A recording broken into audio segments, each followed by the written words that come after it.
Hello, I'm going to read this story called The Tooth Fairy. Once upon a time, there was a clever little pig named Peppa. She was very proud of her teeth. Peppa and her brother George knew how to take care of their teeth. They brushed them every morning and every evening. Grunt, grunt, brush, brush. Peppa and George loved playing dentist. Peppa would pretend to be the dentist and George would be her assistant. George's toy dinosaur was the patient. "What lovely clean teeth you have, Mr. Dinosaur," Peppa smiled. "Grrr," said George. One day after playing their dentist game, Peppa and George were eating their dinner. Suddenly, something fell onto Peppa's plate. Clatter, clatter. It made Peppa jump. "What's that?" she asked. "Ho, ho, it's a tooth," Daddy Pig laughed. "But where's it from?" asked Peppa. "Why don't you look in the mirror?" said Mommy Pig. Peppa looked. She had a big gap in her teeth. "Oh no," Peppa cried. "Do we need to go see Dr. Elephant?" "Ho, ho, ho, no," said Mommy Pig. "It's just a baby tooth. It's meant to fall out." "A baby tooth? What's that?" asked Peppa. "A baby tooth is a tooth that falls out when you're young," explained Mommy Pig. "A new one will grow in its place."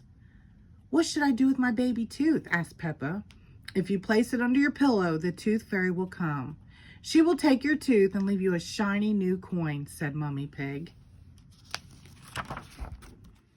That evening, while Peppa watched television with her family, she kept thinking about the tooth fairy.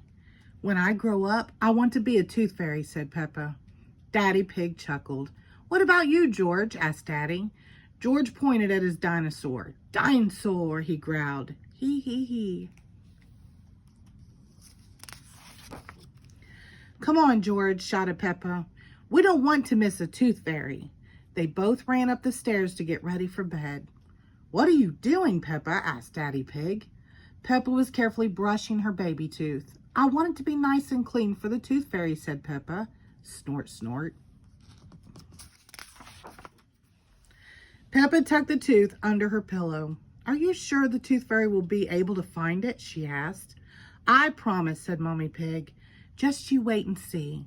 Good night, Peppa and George. Good night, Mommy. Good night, Daddy. Hee hee hee."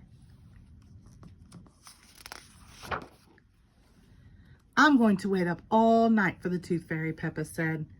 "George, let's not go to sleep." George smiled and nodded. Peppa waited and waited.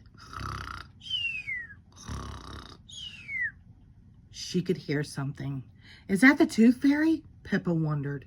"George," she whispered, "did you hear that? Can you see the tooth fairy?" She climbed down to look at George.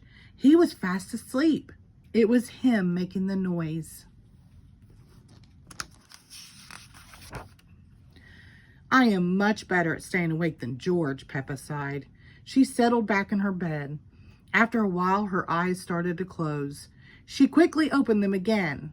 "I am going to stay awake and see the tooth fairy," Peppa said to herself firmly. But soon she was asleep. Twinkle, twinkle, what was that? It was the tooth fairy. "Hello, Peppa," she whispered. "Would you like a coin in exchange for your tooth?" The tooth fairy gently took Peppa's tooth out from under the pillow and put a shiny coin in its place. "What a lovely clean tooth," the fairy said. "Thank you very much." Flutter, flutter, flutter. The next morning, Peppa found the shiny coin under her pillow. "Mommy, the tooth fairy did come after all," she shouted, jumping up and down. "Oh, I wish I had seen the tooth fairy," Peppa sighed. "Next time, I'm definitely going to stay awake all night." Snort, hee hee. The end. Thank you.